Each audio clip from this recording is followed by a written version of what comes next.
What is up? What is up, YouTube? 2 more days, baby. 2 more days. Uncle Mike is getting on that plane, and I am, oh my God, I am going to relax.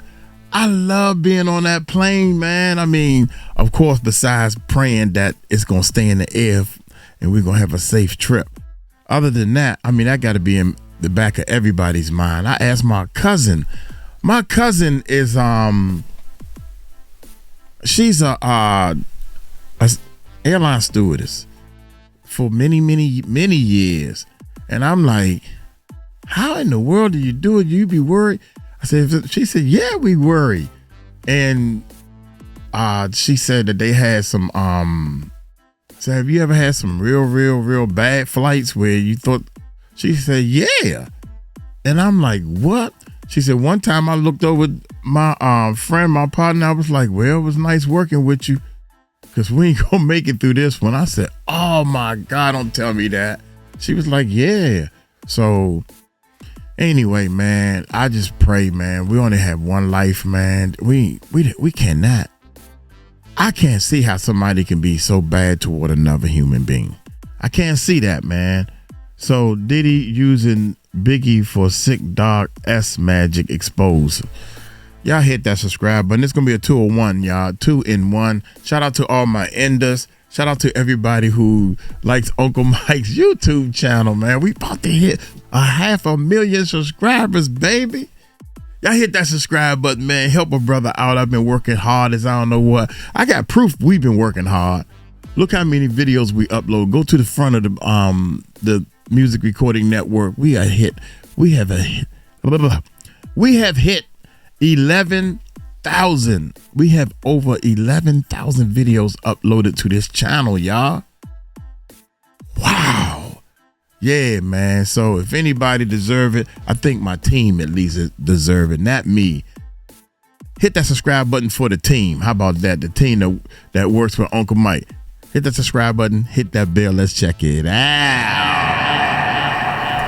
So Diddy is being exposed as somebody who practiced the dark arts. And I don't mean the dark arts as something that is like a fantasy or a Harry Potter film. I'm talking about dark energy and harvesting and sex magic. Now, these entities are very dangerous. I don't know much extensively about them, but I do know that you aren't really meant to be in that area doing what you think you know you're doing, but really you don't. And I mind my business. And it's free to mind your business, guys. It really is. And it can save you a lot. It can save your money, save your coins. It can save you a lot, guys. But this is interesting.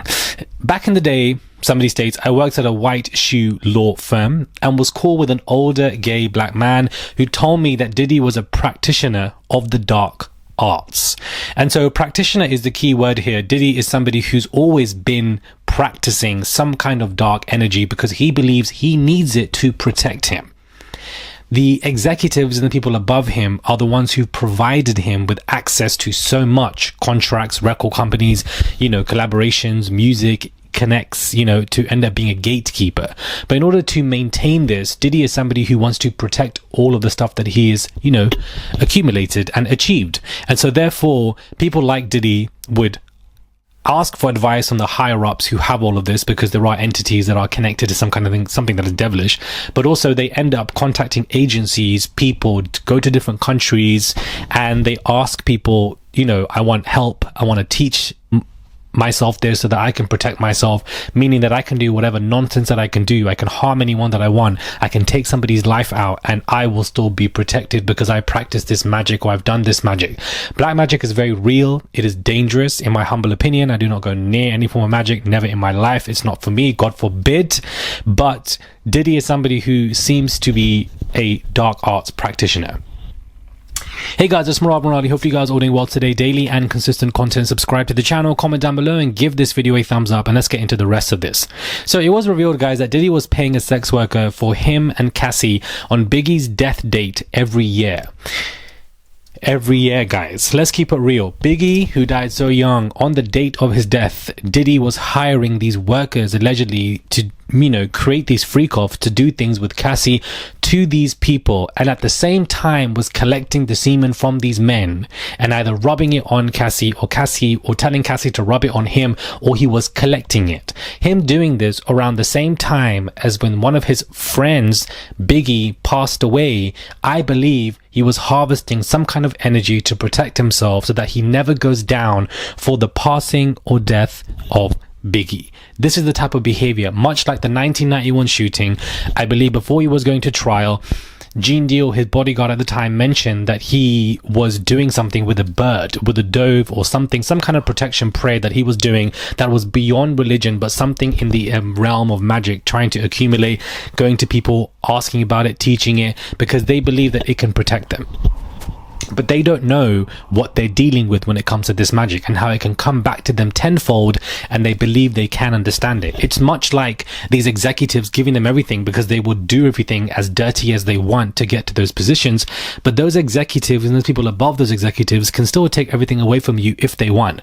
You to believe that you've got everything is a mere illusion, because you are still bowing down to somebody above you who has given you everything. They can take it away whenever they want, but you think that they can't. But they can, because if Diddy was so powerful and a gatekeeper, he wouldn't be in prison right now. The thing with Diddy's documentary, we're going to rear for a quick second, is that it makes Diddy this formidable, powerful entity. And whilst he was a scary being who harmed so many people because of the access that he has, Diddy is only so powerful as people want him to be. There are far more other people above him that work for records, executive, huge people that are far more powerful than Diddy and can take anything from him whenever they want.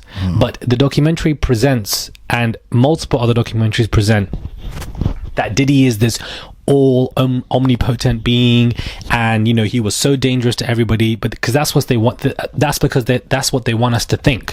But they don't want to tell us about the people above Diddy who gave him, provided him everything. They don't want to do deep dives on their lives and how dangerous they are, how connected they are. They just want to tell us that Diddy is the big bad wolf. Diddy is the damn cub.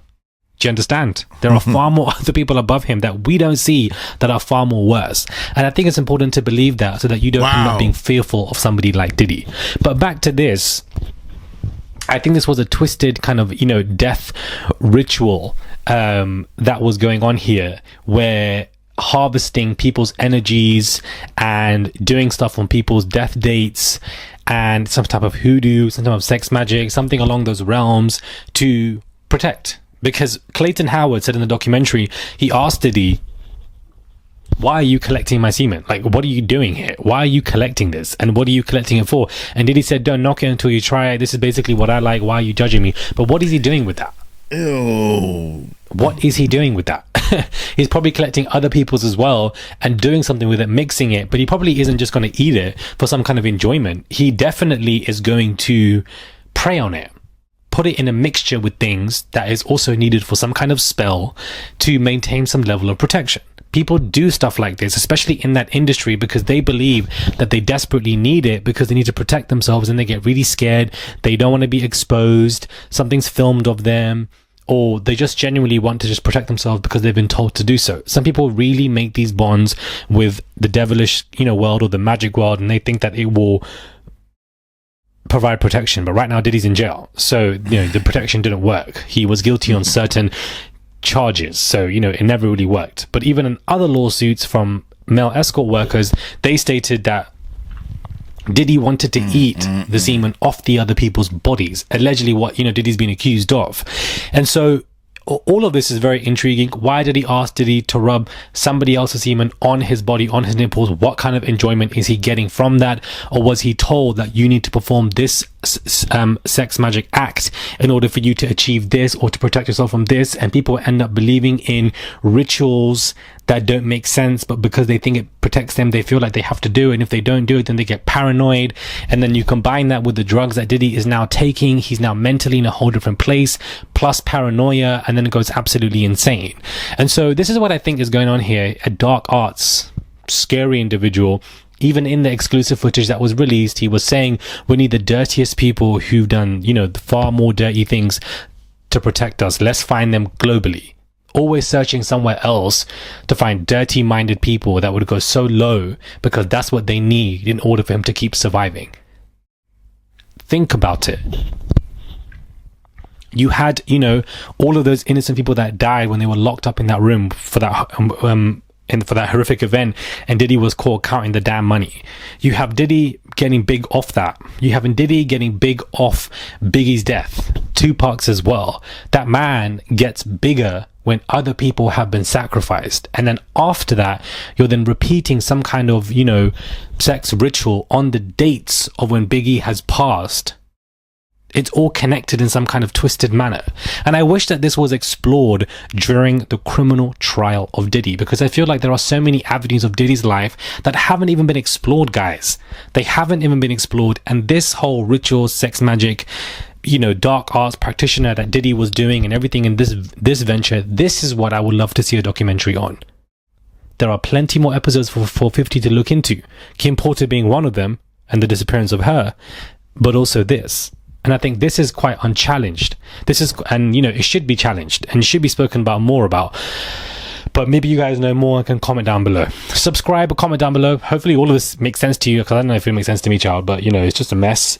Do click that button. It's just one click. It goes a long way. So the tip, if you guys wish to join my Rod Nation, it's just one click. Subscribe to the channel. Subscribe. And I'll catch you guys soon for another video. subscribe. Dude, this Netflix, this is getting crazy right here. Tisha Tells is going off on the Biggie estate manager. Oh, man, hit that subscribe button, hit that bell. Let's check this one out right here. If Diddy was out there talking about some every step I take, dancing on Diddy's grave. Oh, my God. You think he ain't have grave robber's position? But listen, and all of a sudden they signed this deal, and then she died shortly after, and the deal was for $100 million, and she was in a hospice. If you guys don't know, she actually was in a hospice dying.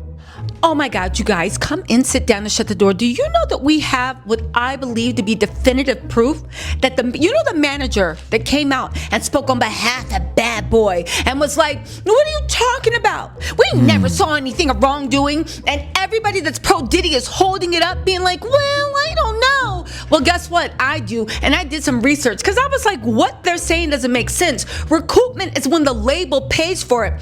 They take it out of your money, and before you get $1 of royalty, all your recoupment is the label cuts a check, and then they take it out of the total earnings before you even get $1 in royalties. So when you get a royalty check, right, it wouldn't show recoupment. That's the gag. That's why artists hate it, and anybody that's an artist knows, okay? But guess what? I found an article from Check Notes. It was March 12th, 2025. This is after the tragic passing of Viola Wallace, right? And it talks about Biggie's family won't benefit from catalog sales, claims Diddy's ex-bodyguard. It's Gene Deal. It's sad. But listen to the tea that he dropped about this man that was sent on the Breakfast Club. Now Hollywood Unlocked is reposting him, and everybody that is down to take that PR money from Diddy, either from relationships or actual cash money, is repeating this without actually going and telling you who the history of this man is. Now you can believe the manager, but before I believed the manager of the estate, I did a little digging, and I was like, who is he? We're about to get into this. Listen to this. They said the sale of Biggie's catalog has been slammed by Diddy's former bodyguard, Gene Deal. Shout out to Gene Deal. He read me search for filth today. I did a story about that. Go watch it if you want. He claims that Biggie's rapper's family will not benefit from a lucrative deal. Speaking to the Art of Dialogue, Gene accused Wayne Barrow, that's the person that Breakfast Club, Hollywood, every major news outlet is giving that. You cannot tell me that he did not come out on behalf of Diddy to defend him. But listen to his connection. Wayne Barrow and Mark Pitts, representatives of Biggie's estate, of exploiting Biggie's children and recently deceased mother with the sale of his publishing and marketing rights, which are expected to fetch as much as $100 million. Y'all listen to this. Knowing this lady was sick and she was in a hospice. If you guys don't know, she actually was in a hospice dying, and all of a sudden they signed this deal and then she died shortly after, and the deal was for $100 million. If Diddy was up there talking about some every step I take, dancing on Diddy's grave, you think he ain't have grave robber's position? But listen, and make up your own mind. Knowing this lady was sick and she was in a hospice, referring to Biggie's mom, Voletta Wallace, who died last month, these guys, Wayne Barrow and Mark Pitts, went on and started working out deals to allegedly sell Big's publishing, his marketing, and all rights to everything. They are working out a deal for them, meaning the guys. It ain't about Miss Wallace. It ain't for Big's kids. Wayne Barrow and Mark Pitts, those dudes that Puff put into play. I can't believe this. This is the same one that's coming out saying, what are you talking about? Diddy was fantastic to Biggie. These are the dudes that when Big died, they took over the marketing and publishing and everything. They were Puff's boys. I guess it paid off because now they're looking to get 100 to 150 million on the whole thing. They about to get paid. They were placed there by Puff. They said Biggie welcomed 2 children, Tiana and Christopher Jr., before he tragically passed away in '97. It's unclear what the terms of the deal are and how much money Biggie's kids will receive once the sale is finalized. Gene Dill also claimed in the interview that Voletta Wallace never trusted Diddy and actively avoided him at events as she knew he might have had something to do with her son's death, which remained unsolved for over 30 years. And now she's taking it to the grave. It's sad. And these dudes are about to get paid from that, from sticking around. Again, the Hollywood Reporter reported that half of Biggie's music rights were close to being sold to publishing company Primary Wave, which also manages the rights to the likes of Prince, Whitney Houston, and Bob Marley.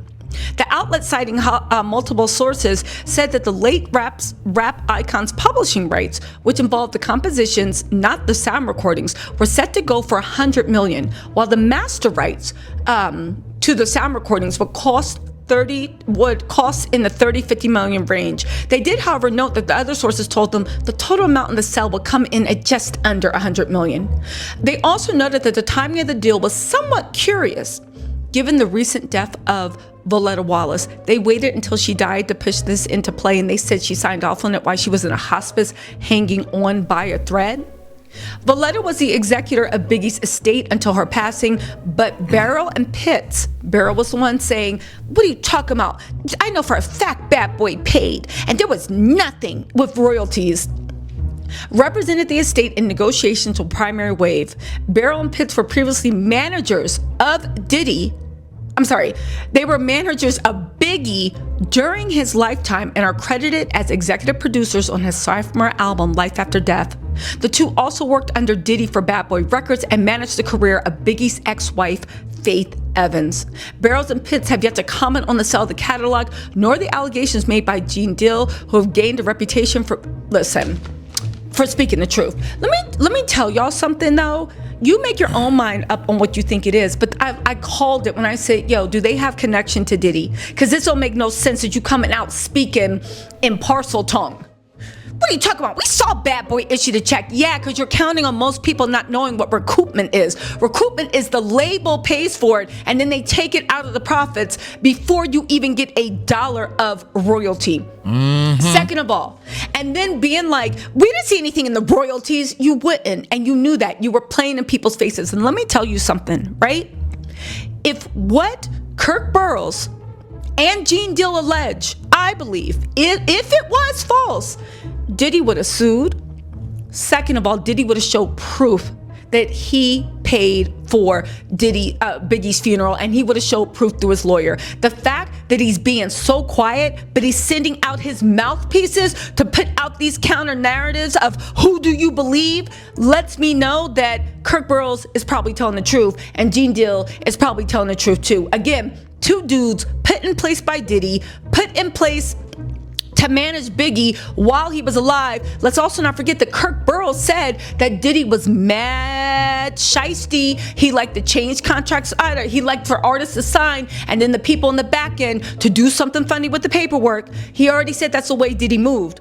So the fact is, Diddy, and that Kirk Burrow said he either left or got fired because he refused to change Biggie's renegotiated contract. Mind you, he got murked a couple of weeks after the renegotiated contract, and then Diddy put out Life After Death.